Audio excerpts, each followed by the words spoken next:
Hello, and welcome to On Air with Akin Gump. I'm your host, Jose Garriga. Privacy and data security are headline issues for consumers and top-line agenda items for businesses around the U.S. and internationally. One state that has taken strong legislative action on the topic is California, whose California Consumer Privacy Act, or CCPA, took effect January 1. Analogous to, and perhaps inspired by, the EU's General Data Protection Regulation, the CCPA is broad in scope and vigorous in its assertion of rights and penalties. Given the oft-cited statistic that California's would be the world's fifth largest economy were it a sovereign nation, its laws and its markets are unignorable by other states and even the federal government.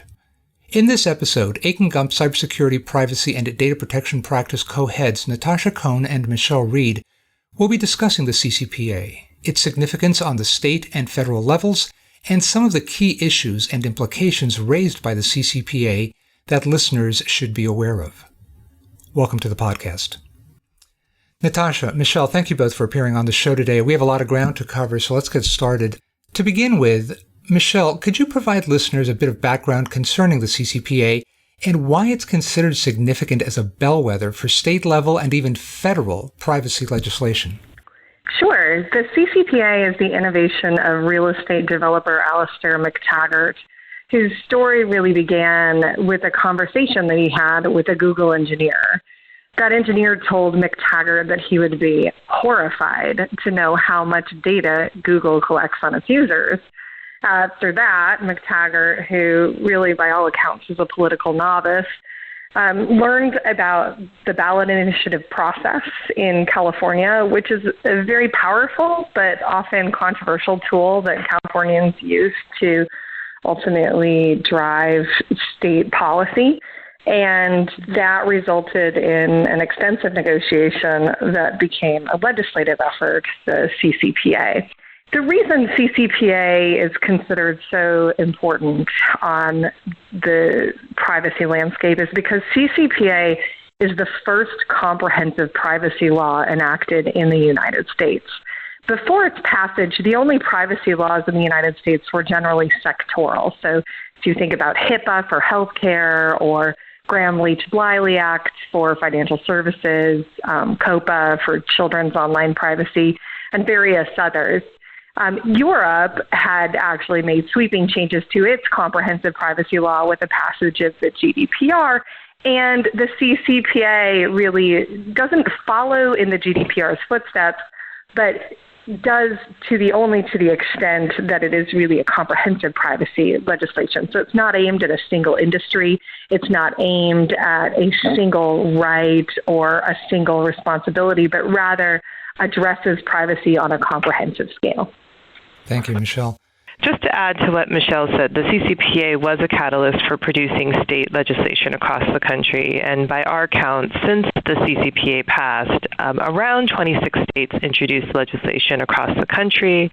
Also, this catapulted the federal government into action. I mean, as some businesses spent around $100,000 to millions of dollars just in getting ready for the CCPA. So I think businesses are really vying for the federal government to act and to potentially preempt the CCPA. Thank you. Let's stay with you, Natasha. There are a few terms noted in the CCPA that stand out and I think have been commented on fairly extensively in the public forum. One of them is private right of action, and the other is reasonable security. Could you explain what they mean and their significance? Sure. These are some of my favorite subjects as it relates to the CCPA. I think that the private right of action is really a game changer. And just specifically to describe it, it gives California residents an explicit right to sue businesses if their personal information is compromised, and if their personal information is compromised as a result of a business's failure to maintain reasonable security.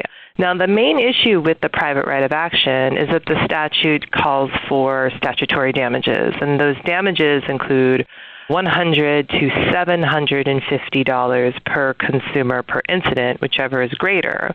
Now, let's just put that into context for a little while. If there is a breach of unencrypted and unredacted personal information for, let's say, around 100,000 California residents, then the potential minimum exposure at $100 per consumer for one incident is $10 million. This is a significant sum of money for a relatively small breach, and definitely more than we've been seeing generally in settlements. So the bottom line is, we do expect to see an uptick in data breach litigation, and we think the inclusion of these statutory damages really incentivizes plaintiffs' lawyers to bring claims not just against some of the larger companies, which is what we've seen historically, but also against the smaller and mid-sized companies. And so that's because in the Ninth Circuit especially, plaintiffs may now believe that because of these statutory damages, it'll be easier to establish harm. They might have an easier time getting past the initial stages of litigation, and then they can tee up a settlement quickly, since many of these companies may not want to spend the resources to continue to summary judgment or trial, and then which in turn, I think, continues to incentivize plaintiffs to bring cases when breaches are just frankly smaller in numbers. And then lastly, I think that leads me to the issue of reasonable security. We do think that reasonable security will be heavily litigated now because it's an element of the private right of action in California under the CCPA. And whether a business has reasonable security is such a fact-intensive inquiry, and plaintiffs may ask all sorts of intrusive questions during discovery about the implementation of a business's information security plan and pick at any flaws in those plans or the implementation of those plans. And as we all know, it's almost impossible to maintain perfect security. So it's a real dilemma for businesses because plaintiffs' lawyers will hone in on some of these inevitable weaknesses. So the narrative around what a business does to ensure the safety of the consumer data will even be more important for us to focus on before and after a breach occurs. Thank you, Natasha. So let's circle back a bit. We had talked about state-level legislation a little bit. And Michelle, how does CCPA compare with other state-level privacy legislation from the business perspective? And are states copying CCPA in their own bills? That's a great question. So there are only 3 states that currently have privacy laws on the books: California, Maine, and Nevada right now. And they differ pretty significantly at this point. California gives lots of rights and plenty of requirements. So rights of access, right of deletion, right of portability, right of opt-out, right of action for data breaches, as Natasha outlined, notice and transparency requirements, and prohibition on discrimination for exercising rights. The other states are a lot more narrow than the California. So, for example, Maine has a right of restriction. So it has the right to restrict a business's ability to process personal information about the consumer. It has opt-in requirements, notice and transparency requirements, and has a similar prohibition on discrimination, but doesn't have several of the other rights that are outlined in the California legislation, particularly the private right of action. And Nevada is even, I think, more narrow than that, which provides a right of opt-out and has notice and transparency requirements. It also, their privacy legislation tacks on data breach notification requirements, which, frankly, all 50 states and all the U.S. territories now have. So the reason why California ultimately serves as the bellwether is because it's the most comprehensive. Now, there's many states that have proposed legislation that really substantially mimics it. There was a competing proposal in Washington, really, which took a more GDPR-like approach than the CCPA did. But ultimately, that bill failed because the House and the Senate in Washington were disagreeing, particularly on whether there should be a private right of action included in that. So we'll see if it gets proposed again, what the next steps are. I don't think it's down and out forever, but certainly at this point, it's considered not passed. There are bills pending in Florida, Hawaii, Illinois, Maryland, Minnesota, Nebraska, New Hampshire, New Jersey, New York, and Wisconsin. And there's active task forces that have replaced bills in Connecticut, Hawaii, Louisiana, Massachusetts, North Dakota, and Texas. So I think as the next years unfold, you're going to see lots of legislation that pops up all over the United States. And I think it's going to differ from state to state. Clearly, the hottest point on these legislation and that's causing the most contention amongst houses and senates and the various governing bodies is the private right of action. Obviously, a lot of people consider that to be very concerning and adding a lot of cost and risk for businesses. And on the flip side, the privacy advocates claim that without a private right of action, it's truly going to be without teeth.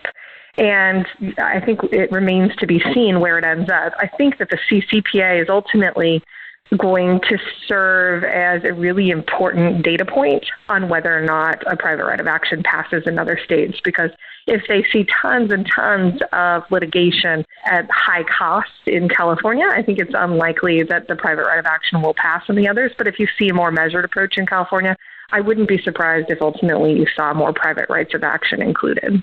And just to that end, I think at the federal government level, the private right of action is also a contentious point that our federal government cannot seem to agree upon, in addition to what is preemption going to look like, as well as what is the role of the FTC. Will the FTC actually have more power and more teeth to issue fines, or will it sort of be business as usual and the status quo? Thank you, Natasha. Let's stay with you, because another topic that stands out is attorney-client privilege.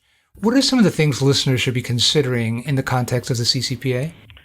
Thank you for that question. This question might be a bit self-serving, but I think, honestly, the CCPA makes it more imperative for businesses to think through how to use lawyers, not just when they experience a data breach, but also before any breach actually occurs. And so, for example, it's commonplace now for regulators in certain industries to require businesses to conduct risk assessments of their information security programs. Now, these risk assessments often identify gaps in a business's programs, and then they prioritize risks within that organization. But the problem is that these risk assessments can also sometimes serve as roadmaps for security flaws within an organization, and plaintiffs' lawyers may ask for them during a data breach litigation. So businesses should really think through ensuring that these risk assessments are conducted under the privilege. Consider, what are some of the best practices businesses can use to maximize the privilege? And I think it's also very important for businesses, even more so now, to ensure that outside counsel, or at a minimum, their in-house counsel is involved in their data breaches from the very beginning. The likelihood of being sued is even higher now, and businesses really cannot risk that their entire data breach investigation is deemed non-privileged because it wasn't conducted at the direction of lawyers or under the umbrella of the attorney-client privilege. There is an abundance of case law in the data breach context where some companies were successful in maintaining the privilege of their forensic reports, for example, and some were not. And so I'd recommend that businesses and their outside counsel know these rulings cold and when the privilege sticks and when it doesn't. And I think that there are some really complex considerations that companies have to make when they're going through these investigations, because any kind of reporting that comes out of a data breach is going to be desired by many different parties. So, clearly if you're sued in a class action related to it, the plaintiffs will want to see that report. And if you maintain the privilege, you can protect it. But on the flip side, oftentimes you have the auditors who want to see the report. You have state attorneys general who want to see the report. You have other, Department of Justice or other agencies who would like to see the report. And so there's some really serious strategic considerations on how to compile the reports, who to share the report with, how to maintain the privilege on the report, because newsflash, when you share it, it can be challenging to maintain the privilege. Not impossible, but can be challenging. And all of these considerations need to be made by experienced counsel and experienced consultants who deal with this on a day-to-day basis, and so that you set up the company for success. Thank you both. A reminder, listeners, we're here today with Akin Gump, cybersecurity, privacy, and data protection practice co-heads Natasha Kohne and Michelle Reid, discussing the impact and implications of the California Consumer Privacy Act. Natasha, you mentioned the California Plaintiffs Bar. Previously, we've discussed the Plaintiffs Bar on the show before. What are the principal CCPA-related issues that are being raised by the Plaintiffs Bar that business owners should know about, and are class actions being filed under CCPA? Yes, this is a good question, and it's actually a question we've been waiting for ever since January 1 has passed. And predictably, we are seeing CCPA claims being filed already. We saw one very early in January and many being filed in February. But interestingly, we're also seeing CCPA claims being filed not just in the context of a data breach. So the private right of action really only relates to the context of the data breach. And we were concerned that the plaintiffs' bar would try to use the private right of action and sort of expand it outside of a data breach violation. And so was the California legislature, and they even addressed this issue when they amended the CCPA to make clear that nothing in the statute should serve as a basis for private right of action under any other law. And yet we are seeing CCPA claims being filed in cases where the crux of the case is about, for example, the failure by companies to give proper notice.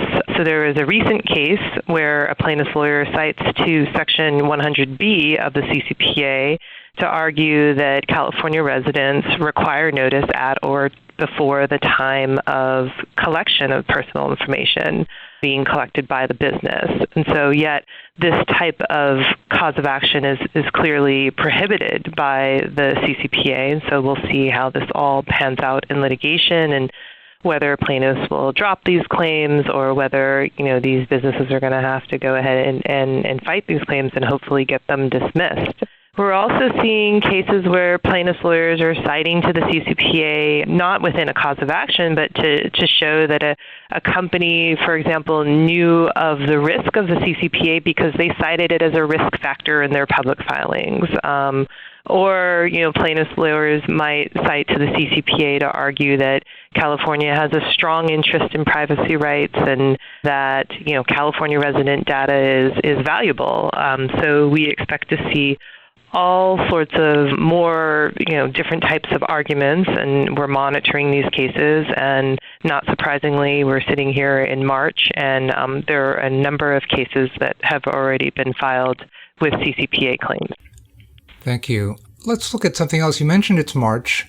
The CCPA took effect January 1st, but just last month, the California Attorney General Office issued revised proposed regulations regarding CCPA. How do these proposed regulations change the legislation? Natasha, please. Well, I think just to back up and provide the timeline, I think that's important and interesting here. I mean, the Attorney General first issued draft regulations last October. They were definitely more than what we bargained for. He seemed to go out of his way at the time to add additional requirements to the CCPA that can be viewed not just as interpretations of the law. So just to give you an example, I like examples. He had businesses to require to respond to consumer requests even when those requests were deficient. He's also requiring businesses to tell third parties not to further sell personal information when those businesses received opt-out requests. These were requirements that were not in the law, and we think actually kind of go beyond, just interpreting the law. Then in February, he issued extensive modifications to the regulations, and I think on balance, we viewed those as a little bit more business-friendly. Just to give you another example, for a long time, it wasn't really clear how service providers could disclose personal information to their own subcontractors without triggering a sale. And so it seems that in February, the Attorney General sort of cleared that up along with a few other business-friendly modifications. And then actually just around 2 days ago, we got additional modifications. We can call that sort of version 3.0. And I think some of these comments continue to be helpful to businesses, but one of the most controversial modifications that he made back in February, where he actually tried to clarify what the definition of personal information is, well, you can say that potential clarification backfired. He ended up deleting this modification completely at the behest of some of the privacy advocates. So I think overall, this has really been an iterative process where we're sort of taking 2 steps forward, maybe 1 step back for every clarification. We sometimes get a little bit more confusion or some more onerous requirements on businesses, but we are getting there. And I think the first question that our clients are asking us is, how many more rounds are we going? When is this going to stop? And my hope is that we are almost to the finish line on these regulations. Thank you. So now, in closing, how would listeners know if they have CCPA compliance obligations? And what are some next steps that listeners should take to ensure they're compliant with CCPA? Michelle, if you would, please. Sure. So the CCPA applies to businesses that do business in California, that collect personal information, that ultimately, alone or jointly with others, determines the purposes or the means of processing that data. And then they have to satisfy at least one of the following things. They have to either have annual gross revenue in excess of $25 million. They have to alone or in combination annually buy or receive for commercial purposes personal information of at least 50,000 consumers, households, or devices. Or they have to derive at least 50% of its annual revenues from selling consumers' personal information. Now, there's some other details that obviously you want to do a real analysis of how it applies to you. But I think in general, most businesses that do more than $25 million and have California residents, they're going to be sort of stuck having to comply with the CCPA. And so that leads to, I think, the most important question, which is, what should they be doing? And there's a lot of companies that really had a mad scramble at the end of 2019 to comply.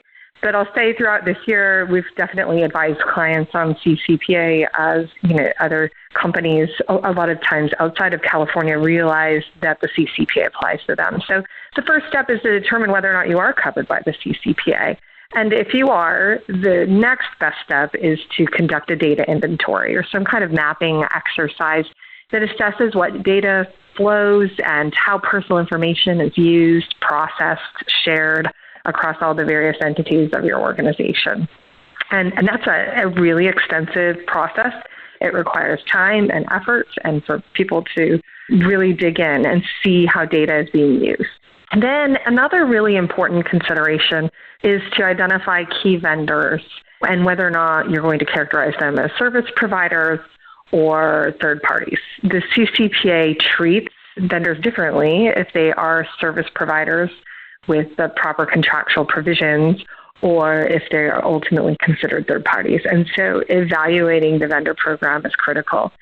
Then making sure that you adopt mechanisms to provide the required notice at or before you collect personal data.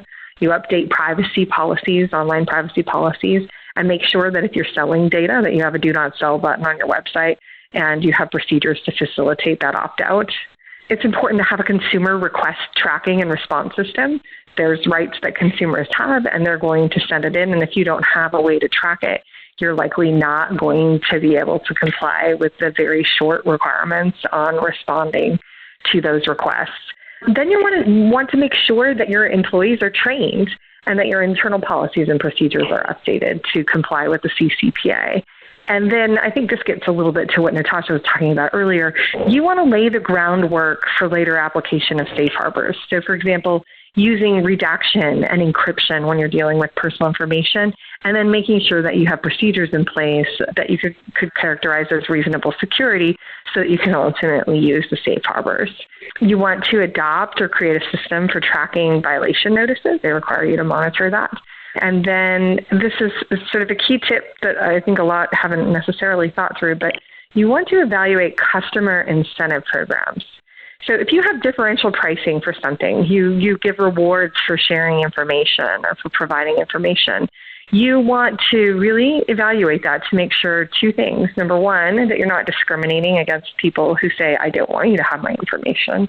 And number two, if you say, no, we're not discriminating against it, it's just that we put a value on your information, think through what that value is, because sometimes I've seen companies look at it and, they have some sort of promotion, they use it through a loyalty program, and then they later discover that that differential pricing that they say is used so that they can, essentially have their data, the access to their personal data, can get thrown back at them in litigation and can really start in a plaintiff's mind to quantify damages. Obviously, on the defense side, we would dispute that as even a reasonable approach, but it's certainly something to consider when you're looking at a differential pricing options. So there's lots of things to do, lots of work to be done, but I think companies are working hard at trying to comply. And just to add to what Michelle said, in particular, focusing on the data mapping exercise, the CCPA has a number of exemptions in it. Now, those exemptions are really based on personal information. They're not exemptions based on institutions or entities. And so I think it's important in thinking through your obligations to determine, what data is protected by Gramm-Leach-Bliley, what data is protected by HIPAA, how much employee data do you have, what data do you collect in the B2B context. Right now, there are exemptions that exist for each of these situations, but almost all businesses have additional data outside of these circumstances that they have to sort of think through. So the data mapping exercise is super important to determine, what groups of data sets are applicable to the CCPA. I think the last thing also to emphasize is that virtually every exemption that the CCPA has is not a full-scale exemption. So even if you have a employee, there is an employee exemption right now in place for the next year, but it's not a full-scale exemption, and you still will have obligations to your employees under the CCPA. So just remember that exemptions are not a full exemption of the CCPA. There are provisions that are still applicable. Thank you. Listeners, you've been listening to Akin Gump, Cybersecurity, Privacy, and Data Protection Practice co-heads Natasha, Kohne, and Michelle Reid. Thank you both for making the time to appear on the show today, and specifically for providing listeners with this terrific roadmap to this business-critical legislation. And thank you, listeners, as always, for your time and attention. Please make sure to subscribe to On Air with Akin Gump at your favorite podcast provider to ensure you do not miss an episode. We're on, among others, iTunes, SoundCloud, and Spotify. To learn more about Akin Gump and the firm's work in and thinking on CCPA and related matters, look for cybersecurity, privacy, and data protection under practices at akingump.com, and take a moment to read Natasha and Michelle's bios on the site as well. Until next time. On Air with Akin Gump is presented by Akin Gump and cannot be copied or rebroadcast without consent. The information provided is intended for a general audience and is not legal advice or a substitute for the advice of competent counsel. Prior results do not guarantee a similar outcome. The content reflects the personal views and opinions of the participants. No attorney-client relationship is being created by this podcast, and all rights are reserved.